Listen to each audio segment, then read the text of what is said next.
books are not, it's not a sexy thing to sell. It's not super exciting. When I look back, I remember doing like electronics.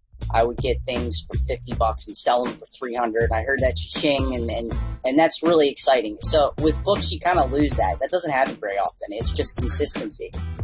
And the reason I'm doing what I'm doing now after God knows how many years of reselling is, I guess, consistency.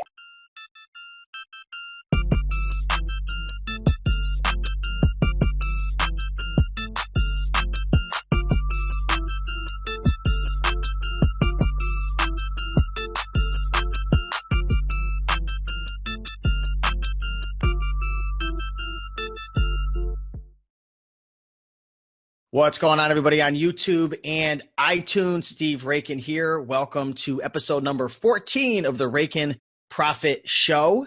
Today we have a super awesome guest, Jesse Forbes, on today. And we're going to be talking about how to make money buying and selling books. But today's going to be a little different, right? Most people are selling books on Amazon, and Jesse definitely sells on Amazon, but he has a lot of other sources and strategies for selling books, which we're going to talk about. So it's really, really cool.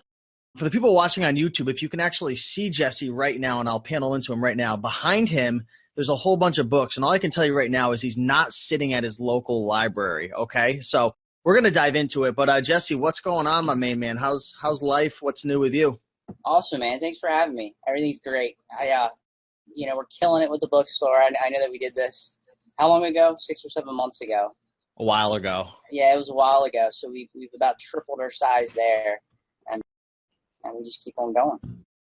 For the folks who are, recognizing Jesse, yeah, he was on my channel 6, 7, 8 months ago. I think you were just moving into your bookstore. I know you were, if I look back at the old video, the shelves definitely weren't as full, and I think you were, there was a lot of changes. You were getting set up and whatnot. So what's new, man? Why don't you tell everybody kind of your story, what you've been up to over the last 8 months or so, and talk about your business and various income streams that stem off of selling books. So you want the process of all the different ways that we sell them? Sure, man. I mean, just dive into your story and maybe talk about some of your main ways that you make money with books. So we purchase by the semi-load. So on a semi-load, there's somewhere between 30 and 42,000 pounds. So I like to get at least 20 tons of material that come in. That'll come into our back sorting room where it's scanned. We have a database on our computer that has every book on Amazon, or most books on Amazon, and the computer makes decisions for us. It's either good for online or it's not. And the books that are good for online get listed merchant fulfilled on multiple marketplaces. So you have eBay, Alibris, Abe's, Amazon. I know that Alibris also lists on Barnes & Noble's. Half.com is done. So they're listed on multiple marketplaces, and all the stuff that I can't sell online is then sorted into large gaylords. So we have fiction, nonfiction, children's, non-premium children's books that's broken down even more, and it's put into our brick and mortar, and that's put out here, and they're made available to the general public for $1. So we have online, we have the storefront, and I'm starting to get into wholesale because I found that we purchase far more material than can be sold in here. And our objective really is to get through them. And once we've gone through an entire truckload, I want another one to come in. So it makes sense for me to push out the sorted stuff, bring in the next truckload so that I can scan that and put more books online. And so there's a lot of extra books that won't fit on the shelves. And what I'm trying to do, or trying to get better at doing right now, is wholesaling that out to other bookstores. Now, this is just sorted material. So I would sell, fiction by the ton, nonfiction by the ton, and children's books, ideally to other actual brick and mortar. Obviously, that's not something that you want to scan through for online because it's already been scanned. But that's pretty much it. All we sell is books, and I try to sell all of them, basically, is what we're doing here. Yeah, that's super cool, man. So you've got that system to be able to differentiate between ones that are profitable enough to go online and then the ones that aren't. Then you obviously have your storefront, and then you're looking to get into wholesale and whatnot. So it's kind of like you're almost like covering all of the bases. Really cool, man. Yeah, when I first started off, all we were was a warehouse, and all we did was take in truckloads, and I would scan them, and they would go online, and then I'm left with all these books that ultimately just got recycled, and we would get a per ton charge for that, but it was a loss almost every time. So you pay more for them coming in than what they are going out. Amazon, a while ago, I don't even know what it was. It feels like over a year ago, they upped their fees for FBA, which caused us to go merchant fulfilled. And then the wheels started turning in my head. Okay, if I want to stay in this business, I need to sell these books, not only the ones that are good for Amazon, but all of them, as many of them as humanly possible. So the objective here is to kind of avoid the shredder and to get these books into people's hands. And so far, so good. Yeah, I was going to ask you why you're doing, when it comes to Amazon merchant fulfilled over FBA, and you mentioned that the fees had increased. And there's a lot of people who worry about the fees. I know a lot of people who are watching right now probably aren't looking to do as much volume as you or necessarily scale that much. But for the people who are maybe brand new or just getting started, is merchant fulfilling, are you only doing that because of your specific model? It's because of our volume. So in business, there's something called sunk costs. Sunk costs are things that you have that you don't necessarily want. I don't want to sell books on Amazon that net $1, but I own them, so I'm doing it. Does that make sense? If you're like most people, you're probably hitting library sales and thrift stores and garage sales and flea markets, and you can be very specific. You can say, I want $20 books that are under $2 million. And since you have the luxury of saying, I'm only going to pay $1 for a book that's worth $20, you should absolutely FBA those books. Because if your average selling price is $15, $20, and you can only list inventory that moves quickly, then FBA is a beautiful, beautiful platform, and I think everyone should use it. I'm sort of forced to merchant fulfill because I list everything. So, if I can make $5 and it takes me 3 months to do it, I'm okay with that merchant fulfilling. I may not be okay with that FBAing it. So I have $1 million question for you. Out of the millions and millions of various products that you could be selling, why in the world did you decide to go all in with books? I know, that's a good question. Books are not, it's not a sexy thing to sell. It's not super exciting. When I look back, I remember doing like electronics. I would get things for $50 and sell them for $300. And I heard that cha-ching and that's really exciting. So with books, you kind of lose that. That doesn't happen very often. It's just consistency. And the reason I'm doing what I'm doing now after God knows how many years of reselling is, I guess, consistency. I want to move into being self-employed to going in and owning an actual business with employees. And if I'm going to do that, if I'm going to pay people, I need constant cash flow. And I can count on 20 tons showing up once a month here. I can count on these books selling every single day. And even though we may only make $3 or $4 a book, it happens daily. And I can bet that I'm going to make that money. And I can also project, if you sell 12% of your inventory on a monthly basis and you have a goal, you can align your financial goals with how many books you have listed. So now if I want to jump 10 grand, I can do the math and say, okay, I need this many books. It's going to cost me this much money for yielding 10%.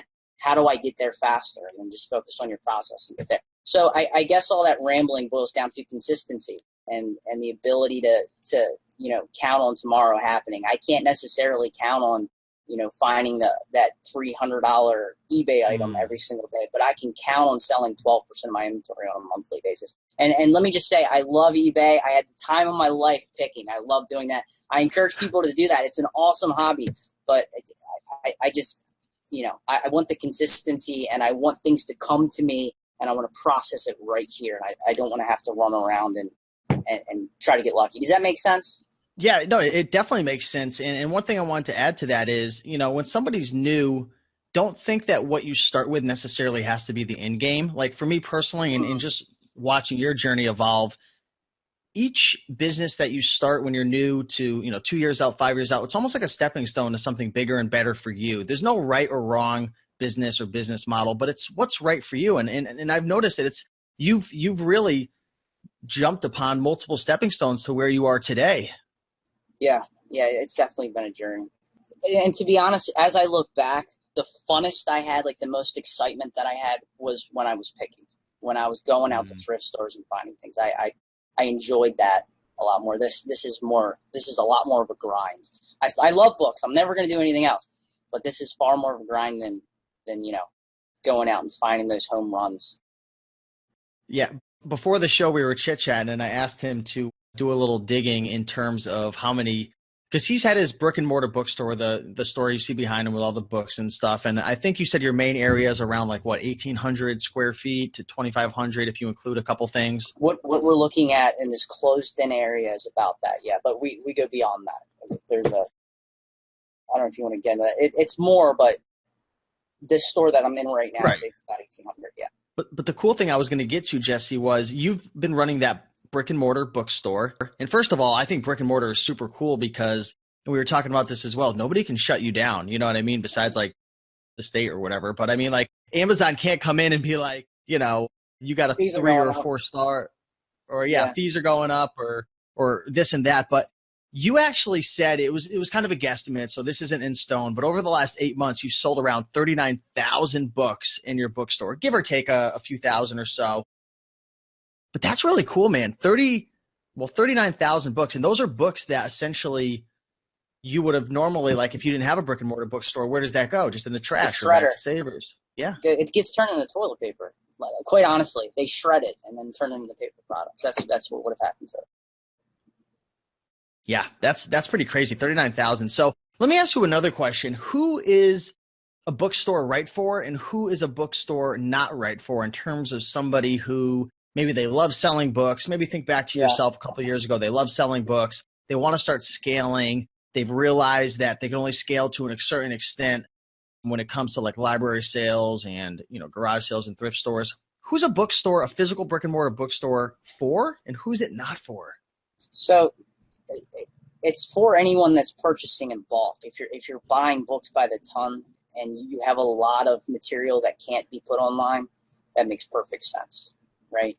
That's pretty much the people that have to do it. You don't really want to do it, you have to do it, because since we're not FBAing anymore, since there's been a fee difference, I don't think that purchasing books by the semi-load and then only listing them online is profitable. And if it is, it's not very profitable. You're almost better off going to thrift stores. So that's really who it's for, to be honest with you, is individuals who purchase books by the semi-load. I get a ton of people that reach out to me and contact me about selling books, and I almost always point them in the direction of, getting a handheld scanner, getting a database that will fit on a cell phone. There's multiple programs that'll do that for you, and going out and hand selecting good books and thrift stores. That's the path of least resistance. And I think that anybody with $500 in their pocket can get started doing exactly that without, a whole lot of headaches. Yeah, your bookstore, is it open like Monday through Friday, 9 to 5, like typical hours? How does that work? I'm really curious how that works in terms of your hours that you're open and kind of how it all flows and whatnot. So right now we're open Thursday, Friday, Saturday, and Sunday. That's going to change. Pretty soon we're going to open up Wednesday as well. And the reason we're doing that is when I stock the store, we destroy it. I put books all over the floor. Books only sit in here for 30 days also, with the exception of some vintage books or some older books. They get pulled. We mark them on the edges. Oh, really? Yeah. So when I'm yanking books, we put a little marker on there that tells us it's the first, middle, or last part of the month. And once it hits 30 days, we yank them off the shelf. So I'm pulling books down, I'm putting books up, and it takes a good 3 days to do that. We have help. Wow. I mean, I don't do all this by myself. But that's why we're closed Monday, Tuesday, and Wednesday. It gives me an opportunity to change the material up. And that way when people come in, I mean, you can't really get it all the first time you come in. And I'm sure I could probably leave it here longer than a month, and people still see new stuff. But it's important to me that they see new books all the time and everything stays fresh. So we're taking those closed days to kind of freshen up the store. I probably have to change our process to be able to do that during the day as it's open if we were going to be a 7-day bookstore. And I just kind of like to slam it with books all at once. What type of books sell best? You said you're selling books for $1 each, right? I believe. What type of books sell really well in just a low, like a cheap little bookstore in terms of like the prices and stuff? Because $1 really, really cheap. I mean, you can't even get books for $1 at thrift stores anymore. You can't. Like in Connecticut where I live, $2, $3 to $4 each now. Do you know what's interesting is since we've been here, I'm seeing the thrift stores around me drop the price back down to $1. So we're influencing local businesses, which is kind of interesting. But anyway, to answer your question, I think it's a toss-up between adult fiction and young adult. I feel like the children's and the adult fiction is about the same. For some reason, okay, so when buyers come in and get fiction, they'll get 10 or 15 books at a time, and they come back every single week. So it's the type of thing that they get through really quick, and then they'll come back, or they're building their collection on their shelves. They buy them over and over and over again. People that purchase nonfiction, which is what's behind me right now, tend to get like a lot more, but they come less often. Do you know what I mean? So they may buy They take a little longer to read, yeah. Yeah, they'll buy 50, but I won't see them for another 2 or 3 months. And so I think most of the money is in the fiction. I mean, everything sells, but it feels like most of it's in the fiction. And oddly enough, young adult is read more by adults than young adults. So that's another section that does pretty well. I mean, that's cool because you really can't do anything with those fiction books on Amazon, right? Nope. I mean, no, I don't even recommend scanning them. When people ask me what they should scan at thrift stores, I tell them to skip the fiction. Wow, that's really cool, man. Let me ask you, when it comes to selling like merchant fulfilling books, and when you did Amazon FBA, what were the best types of books that sold? Like, what type of books would you look for in that instance? When I was FBAing, and so if you ask that exact question in a book selling Facebook group, you're gonna get like 20 different answers. I went to biographies. I don't know. When we sell stuff online, there's no supporting data that says this category does better than the other one. So it's kind of like what I feel. I feel like biographies and history and maybe even art do particularly well. Generally, books that sell for a lot of money are weird titled books. Very specific niche books seem to make the most money. Like a book on World War II may not make a whole lot of money, but a book about a specific general in World War II and one battle and like the more specific that you can get, generally, the more money it's going to be worth online. But nonfiction in general is where you want to be. And my advice to everyone is to scan everything. Don't leave the store until you've scanned it all. Scan it all. Get a database so that you can scan quickly and efficiently. Yeah, so fast. It's got to be more than a book. I mean, once you get good at it, without exaggeration, you should be able to do at least a couple books a second. You know, if the barcodes are lined up, it's as fast as you can press a button and you'll get an answer. Hey, let's talk a little bit more about sourcing books in regards to your bookstore. What are some ways that people can source massive amounts of books? Like, I'm talking Gaylords. And if people are listening, they're like, what the heck are you talking about, Steve, a Gaylord? Like, it's one of those big boxes, cardboard boxes that fit like a ton of books or something like that? Yeah, like, 600 to 850 pounds. Depends on if they're hard or soft backs, but there's a lot of books in a Gaylord. I think the path of least resistance is probably a recycler, but be cautious. Ask questions. Find out where the books are coming from, because the last thing you want are my duds after I scan them. You know, my duds that don't get wholesaled out and I got no other place, so I just, I take 40 a ton from a recycler and give it to them. That's not what you want. So be sure that you're getting fresh material. If it's coming from an institution or if they're donations or even if they're shelf pulls, you're far better off than having an Amazon seller, with good recycled books and have them sold to you for 3 cents a pound or 6 cents a pound or whatever it is that you're paying. So, you could probably do a Google search on your recyclers in your area and just pick up the phone and start dialing. I can tell you that I've never been able to acquire them easily. I think probably 30 or 40 phone calls is what it takes me to get one semi-load. Once you've got a source, though, it's consistent. Once you've nailed that source, you can get them pretty consistently. And the reason also I say to go to recyclers is because they're not going to pressure you to purchase loads on specific dates, because there are other places that you can purchase them where you got to get them out on the 10th every single month, and that forces you to have the income available, and you need to process them quickly. If you go to a recycler, they're not going to – they'll just shred them and sell them as shredded paper. They don't really care that you're not purchasing them consistently. Do you have any tips for maintaining relationships with these specific means that you're going about getting this inventory, whether it's recyclers or whatever methods you're using, relationship building tips? I mean, people skills go a long way. Absolutely. You're going to develop friendships over time after you purchase things over and over again. I mean, half the guys will start the conversation off of, how their children are doing in school. So after a while, you really get to know people, but certainly relationships are important. And it's all about picking up the phone and dialing and not being afraid to hear the word no. It's okay. People are going to tell you no over and over again, and you just have to pick up the phone, dial again like it's your first time calling. They could probably see your smile on the other end of the phone, so just be positive and continue to try to get your books. I can tell you where we are now, I turn them down. I turn them down. I don't have the space for them. Oh, I wow. can't process them quickly and efficiently enough, and I have at a point where I say no. Some of them are pretty cheap in terms of bulk prices. So What do you, eventually you'll get to a point where there's too many. I can yeah, tell you that's this. interesting. Here's some. This is a fact right now. China purchased about 1 million and some odd tons of material from the United States. So we would shred it down and we would send it to China. We get somewhere Okay. between like 2 and 250 a ton. So we're talking over 1 million tons of books.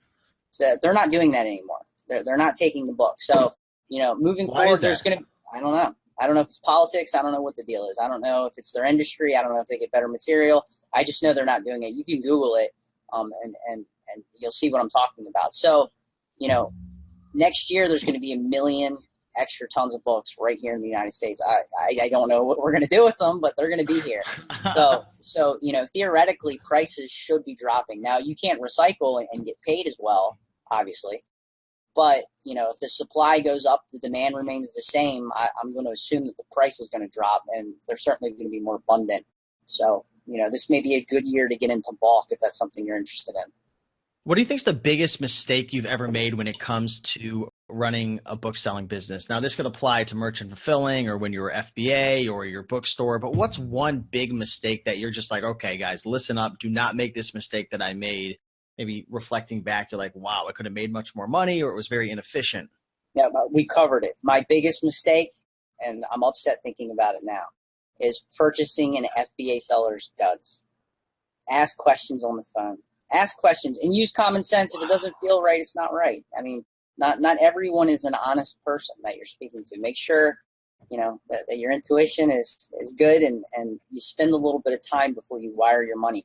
Certainly it can happen. I'm not the only person it's happened to, but that is the absolute worst mistake, and I take responsibility for it. I think I jumped on it a little too quick.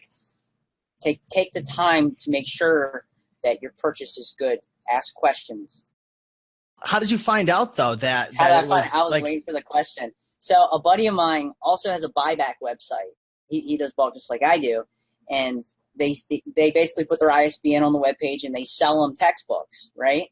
And there's poly bags with his name and address on it, and they were all inside the Gaylord. So I got his buyback books in there, and that was that. oh, Yeah, I geez, I mean, obviously it's duds. I mean, I know the guy.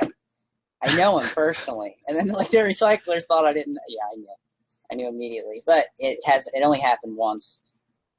did you ever say anything to the recyclers, or are you just like, you know what, that's my fault at the end of the day. I should have asked more questions. Like I'm taking So, responsibility.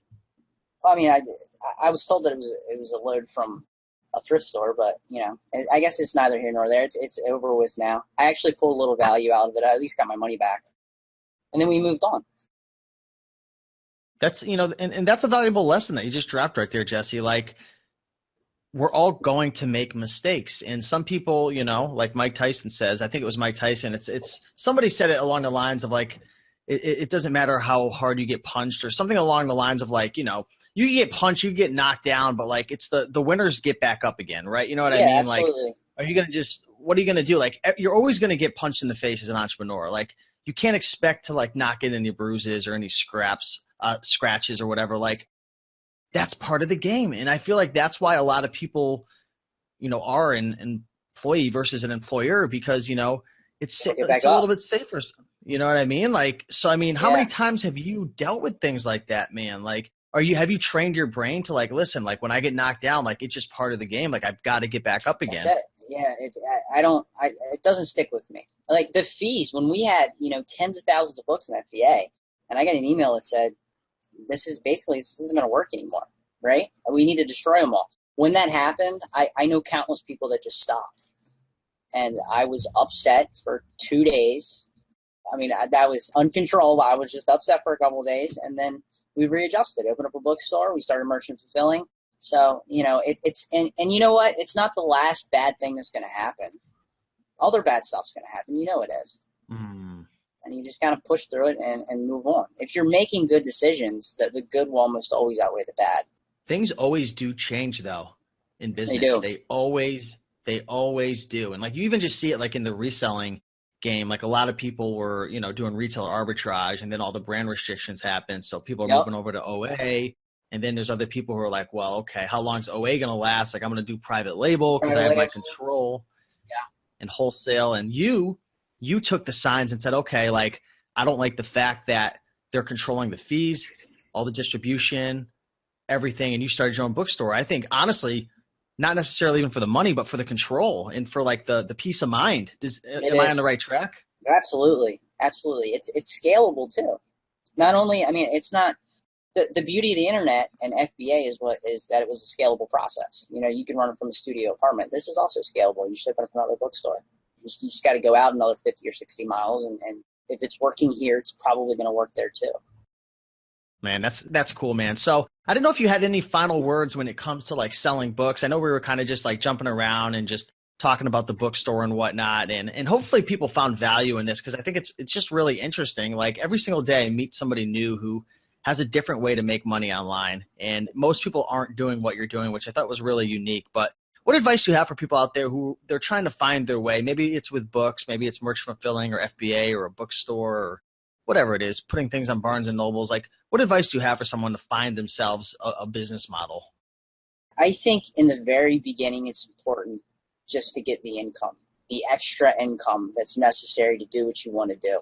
And I don't, you know, if that means eBay is the fastest way, spend a ton of time and effort in eBay. Go to the thrift stores, you know, find out what brands are selling, get them on eBay and start flipping money and get to where you have a net cash flow that exceeds your bills that you can then take and effectively do what it is that you really want to do. And that may mean that you have to grind out, you know, even if you're just going to thrift stores and scanning books, even if that's the thing that you need to do, you can start with a few $100 and just keep that long-term plan and work slowly towards it. Just kind of be practical and let time happen. You know what I mean? Yeah, I like that a lot, man. Like there's so many people I know and just like friends that I've taught reselling and they're still stuck in the grind. Like they haven't learned how to save their money or budget and they're stuck in that grind where they have to like work so hard just to pay their bills. And I like from my experience, like I remember 5 years ago, I was working at the Cracker Barrel and I was broke and I had saved up my first like $2,000 to $3,000. And it's just something interesting happens when you have a cushion and like you can pay your bills. Because then you could really start to do the things that you want to do. And when you do things you want to do, you get excited. And when you're excited, it's not work anymore. Right. And then you don't have scared money anymore when you're going out. So you're more relaxed. I like that. you never want to play with scared money. Scared money, baby. Scared money is not going to do you any good. When you start to save the funds and then you can really affect some change and sort of make better decisions, I think. Which is why I say just do what you got to do online to get that initial capital. And then ultimately, you know, purchase a trailer load of books. Start a bookstore. And then kind of don't start in his town. Right. Cool, I think cool. Well, go ahead. Oh, keep going. I'm sorry. We have one going down. Remember me telling you I'm putting the shelves up in the hallway before the interview? Yeah. We're building. I'm probably gonna have to get like 60 shelves out there. There's a bookstore that's opening up down the road. And that's the reason that pushed me to do that. So competition's a good thing too. I'm excited about that. It should be interesting to see how it works out. Do they have the same model as you do now? Like, are they going to do the dollar thing? They're going to do the dollar thing. Why are they opening up right next to you, though? I mean, is it kind of like the Home Depot and Lowe's thing? I guess it's 20 miles down the road, but it should be interesting. I'm slamming ads in that area right now. I think things will work out just fine. But you still doing Facebook ads? Oh yeah. That's where all our traffic comes from. 90% of the traffic, at least. Google helps a lot too. The organic search on Google, because we're on Google Maps. Yeah. But I think we get 15 or 1,600 people that ask for directions, which is kind of cool on Google. But I think they start on Facebook. Nice. Cool. Awesome, man. Well, we covered a lot of stuff, man. I want to thank you for coming on and chit-chatting a little bit. Hopefully we motivated some people and got them excited. And, yeah, man, there's so many opportunities out there with books and just tons of business models. Go out there, make it happen, like Jesse said. Start taking action, save your money, and you know, scared money don't make no money. That's the final words of wisdom, right? Yeah. All right, Jesse. Hey, thanks everybody for watching. Jesse, do you want them to? Is there anywhere that they can follow you, or anywhere you hang out? Any Facebook groups or anything like that? Buzz-proof book flipping is a great Facebook group if you're interested in books. That's generally my go-to is Buzz-proof book flipping. Yeah, Greg Murphy. He's been on the channel quite a few times, and he's a phenomenal guy and doing an excellent job. He's a great guy. go check out that group, and I'll link it up down below. But yeah, thanks for coming on. Thanks everybody for watching, and we'll see you in the next episode.